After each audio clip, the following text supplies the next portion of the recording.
Hello అందరికీ welcome to my channel. First time మన video చూసినట్టయితే లైక్ చేయండి, షేర్ చేయండి, సబ్స్క్రైబ్ చేసుకోండి.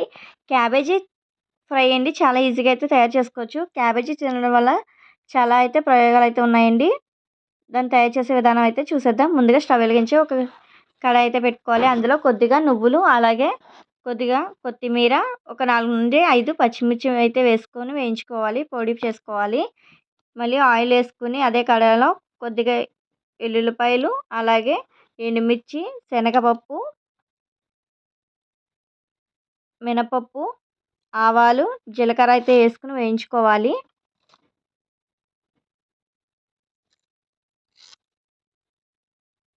ఒకసారి అయితే వేయించుకోవాలి. ఇప్పుడు ఇందులో చిన్న ఉల్లిపాయ ముక్కలు కట్ చేసుకుని వేసుకోవాలి. అలాగే కరివేపాకు వేసుకుని వేయించుకోవాలి.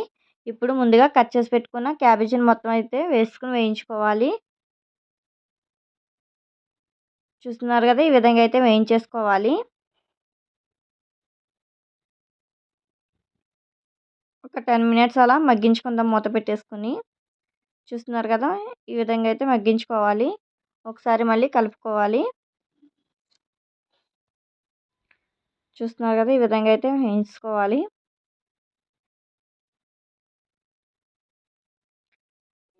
ఇప్పుడు కొద్దిగా పసుపు అయితే వేసుకోవాలి.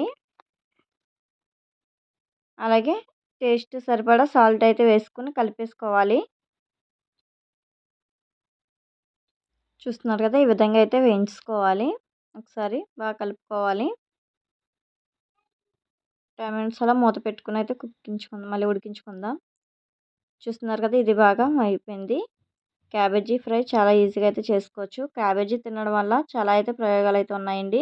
పైత్యాన్ని తగ్గిస్తుంది, రక్త వృద్ధిని చేస్తుంది, బలాన్ని కలిగిస్తుంది, గుండె జబ్బుల నుంచి కూడా రక్షిస్తుందండి క్యాబేజీ అయితే. సో మనం ముందుగా ప్రిపేర్ చేసుకున్నాం కదండి పొడి, నువ్వులు,